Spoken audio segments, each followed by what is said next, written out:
제발 2,000명이라는 수치를 풀어주십시오. 그렇지 않으면 협의 자체가 되지 않습니다. 우선 자기 행동에 대한 책임을 분명히 져야 할 것입니다. 그 책임을 면하겠다고 하는 것은 있을 수 없는 것이고요.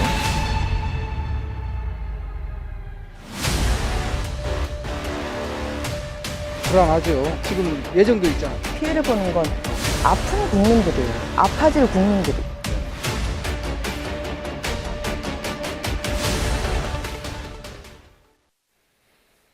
의대 정원 확대에 반발한 전공의들이 병원을 떠난 지 한 달째 접어든 가운데 전국 의과대학 교수들도 집단 사직을 예고하고 나섰습니다. 이런 상황에 환자들의 걱정은 더 커질 수밖에 없는데요. 한국중증질환자연합회 안선영 이사와 얘기 나눠보겠습니다. 네, 어서 오십시오. 네. 네. 전공의 집단 사직을 앞두고 인터뷰를 했던 게 벌써 한 달 전입니다. 네, 맞습니다. 예, 그동안 많이 정신없이 움직이셨던 것 같아요. 네네. 예, 어떤 일들이 있었습니까? 지금 우선은 이제 국회 방문을 해서 소통관에서 이제 지금 환자들 입장이나 지금 상황에 대해서 말씀을 드리고 이제 국민들께 호소도 했었고요. 그리고 이제 여러 가지 기자회견들을 통해서 지금 상황에 대해서 좀 많이 알려서 이 부분을 빨리 좀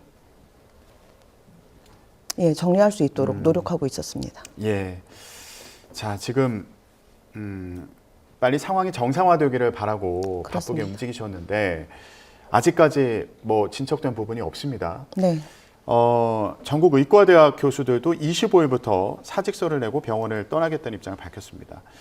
의대 교수들이 집단으로 사직서를 낸다. 네. 예, 중증 질환자나 그 가족들 입장에서 이 상황은 어떻게 받아들여야 될까요? 우선은 의대 교수님들의 역할을 한번 먼저 살펴보신다 그러시면 이해가 좀 더 빠르실 것 같습니다. 전공의 같은 경우에는 대신할 수 있는 직군들이 있습니다. 뭐 간호사라던가 아니면 긴급 상황 시에는 PA 간호사라던가 아니면 의료 기사분들, 방사선사나 임상병리사분들 이런 분들께서 이제 아마 업무가 굉장히 과하셨을 거예요. 그런데 지금 교수님들이 사라지시는 거는 전체 배에서 진두 지휘할 사람이 빠져버리는 거거든요. 예. 그렇기 때문에 이거는 어떤 대안을 찾을 수 있는 부분이 아닙니다. 네. 대안이 없는 네, 그렇습니다. 상황이다. 네. 예. 중증 환자들의 입장에서는 이런 상황이 암담하죠. 예. 지난 20년도에도 이제 마지막 카드가 교수님들의 사직 그리고 사퇴 이런 부분들이었습니다. 이걸로 해서 지난 20년도에 이제 그때 한번 실패를 했었죠. 증언에 대해서. 그런데 이번에 또 이제 그 마지막 카드를 꺼내 든 거예요. 이게 얼마나 큰 사안인지는 의협에서 가장 많이 알고 있을 겁니다. 예. 의료계에서 이게 얼만큼 위중한 상황인지에 대해서 그렇습니다. 알고 있을 것이다. 환자들도 암담한 심정으로 그렇습니다. 지금 상황을 보고 있다고 말씀해 주셨는데 일단 의대 교수들 같은 경우에 사직서를 낸다고 해도 이게 수리될 때까지는 현장을 지키겠다고 얘기했습니다만 네네. 의료대라는 불가피한 상황인 거예요. 그렇습니다. 자, 25일이 이제 근무지를 이탈한 전공의들의 첫 면허 정지 사례가 나올 걸로 네. 이제 예상되는 그런 날짜인데 네. 앞서서 저희가 영상에서 이제 보여드렸습니다만 의과대학 교수들 같은 경우에는 이제 의대 정원 확대에 반발하면서 현장을 떠난 전공의들, 네. 전공의들이 이제 버릴 수 없다는 그런 입장이겠죠. 네. 예. 하지만 환자들 입장에서는 환자들이 버려지는 그런 상황으로 맞습니다. 네. 그렇게 이제 보고 계신 거고요. 네. 자, 환자와 그 가족분들의 걱정은 뭐 갈수록 더 커질 것으로 보이는데, 네. 약 한 달 정도의 그 기간 동안 여러 가지 일들을 겪으셨을 것 같아요. 네. 그 사례들을 좀 수집을 하셨을 것 같습니다. 네, 어떤 지금 일들이 저희 있었습니까? 이제 수집하고 있는 게 이제 저희가 속해 있는 게 중증질환자협의회다 보니까 지금 들어오는 건들이 전부 다 이제 지속적으로 치료를 받아야 되고 그리고 병이 진행 상태에 있는 분들의 그 자료들이 계속 들어오고 있는 상황이에요. 예. 그러다 보니 가장 안타까운 건 뭐 얼마 전에 들어왔던 40대 여성분 같은 경우에 지금 암 전이 상태가 3군데로 지금 전이가 돼 있거든요. 겨우겨우 그 독하게 이제 항암 치료 받고 이번에 수술 부분에 이제 들어가야 되는데 그 수술이 연기가 되셨어요. 어. 그러신데 이제 걱정이 되는 건 항암 치료로 잡은 게 사이즈를 줄이고 그리고 범위를 좁히는 게 이제 암 환자들의 특성이에요. 근데 이런 부분들이 시간적인 그 여유가 그렇게 많지 않거든요. 항암 치료 같은 경우에도 되게 짧게들 들어가세요. 그런데 이런 부분이 만약에 지금처럼 어떤 기약 없는 시간으로 늘어지게 되면 그분도 포함이지만 지금 항암 치료 중에 있고 수술을 받은 이후에 예후를 보고 있는 환자분들 전부 다 나빠지는 일만 남아 있습니다. 근데 이 또한 교수님들의 판단이 근거가 돼야 다음 진행이 되는 거예요. 지금 이분들이 지금 현장에서 가장 많이 듣는 얘기는 병원을 알아보세요입니다. 아. 예, 지금 입원을 하고 있는 분들도 지금 퇴원에 대해서 강권을 받고 있고요. 이제 그런 분들 같은 경우에도 어떤 다른 대체될 수 있는 그런 방향으로 안내를 해 주시는 게 아니라 보호자분들이 알아보셔야 되는 상황으로 안내를 하고 있어요. 예. 예.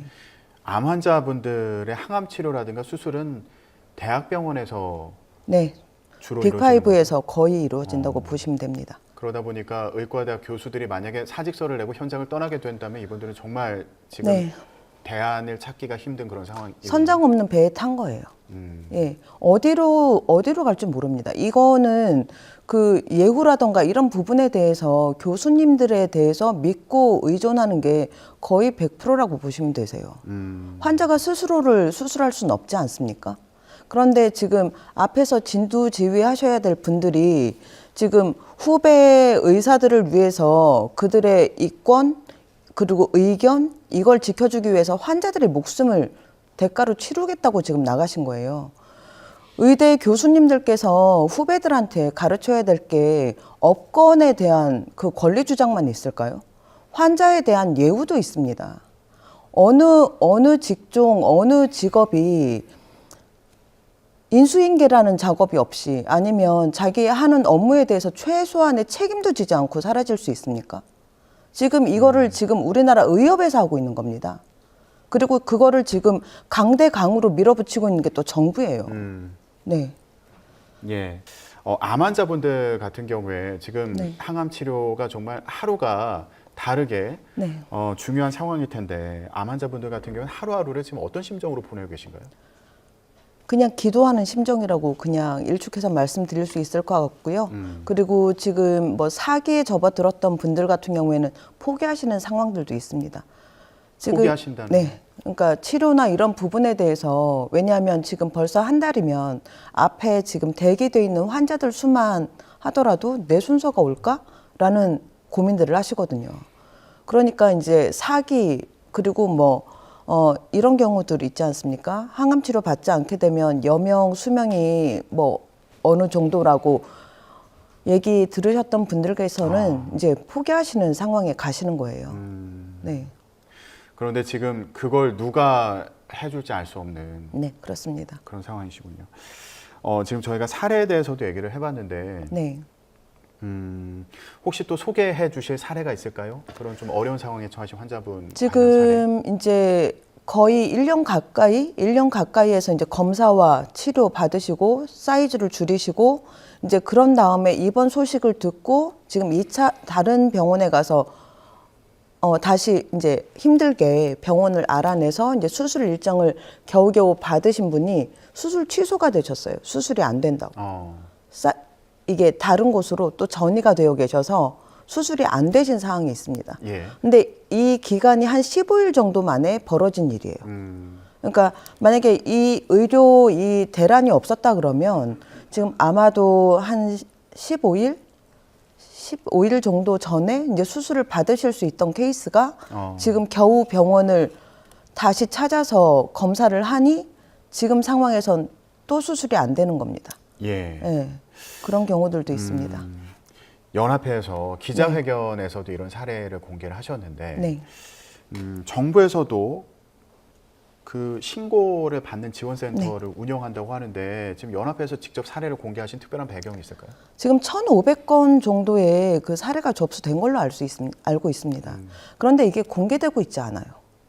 그러니까 이게 피해자분들이 오픈이 돼야 오픈이 돼야 지금 어느 정도로 사태가 심각하고 환자분들이 얼마나 애가 닳고 그리고 얼마나 병들어가고 있는지가 사회적으로도 보여질 텐데 접수만 받고 있는 상황이세요.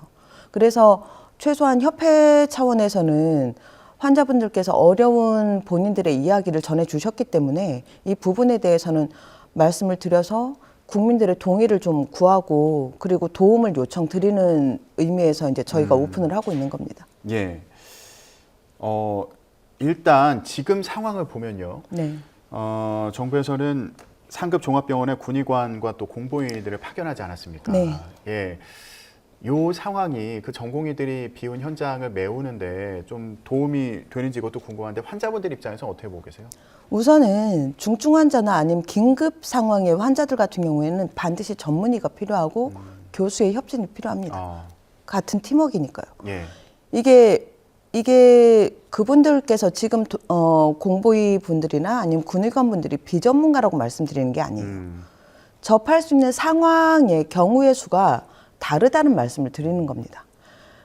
만약에 어떤 간단한 찰과상이라던가 아니면 외상 치료나 이런 부분을 담당하셨던 분들이 항암 그러니까 항암 치료를 해야 되는 환자들한테 어떤 가이드라인을 제시할 수 있을까요?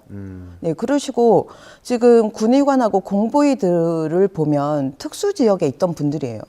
의료 사각 지역 그리고 군대라는 곳에 있던 분들이세요. 그럼 거기는 사람이 안 삽니까? 그분들이 와서 치료를 하면 그분들이 원래 지키던 곳들의 환자분들은 어떻게 하겠다는 얘기일까요? 차라리 이럴 바에는 정부에서 의사들을 직접 계약을 해서 그러니까 의료 혜택을 받아볼 수 있도록 지속적으로 혜택 받아볼 수 있도록 하는 게 훨씬 더 현실적이에요. 예. 자, 이번 주 안에 외신 기자들과도 만날 네. 예정이시라고 들었습니다. 어떤 얘기를 좀 하고 싶으세요? 아마 지금까지 저희 협회에서 해오던 일의 연장선에 있을 겁니다. 다만 이제 저희 협회에서 할 수 있는 국내에서 할 수 있는 일들은 지금도 하고 있지만 앞으로도 할 겁니다. 그런데 지금 잘 아시겠지만 의협도 들어주지 않고 있고요. 그리고 정부에서도 듣고 있지 않습니다. 더군다나 어떤 문제가 생기면 중간에서 국민과 정부의 가운데에서 다리 역할을 해줘야 되는 정치인들도 듣고 있지 않아요. 지금 총선이지만 지금 이 환자들에 대해서 이야기하고 있나요? 그래서 이제 그 부분들에 대해서 이게 우리나라 의료 실태라는 걸 해외에 좀 알려서 이게 정말 의료 선진국이 맞는지 얘기를 듣고자 합니다. 예, 저희가 이제 시간이 진짜 없어서요. 이번 주가 이번 사태 해결할 분수령이 됐거나 네. 이런 시각도 많은데 마지막으로 네. 예, 하고 싶은 말씀이 있다면? 예. 네. 지금 저희가 한 달입니다. 720시간이 지났습니다. 720시간 동안에 지금 죽어가는 환자들이 있고요.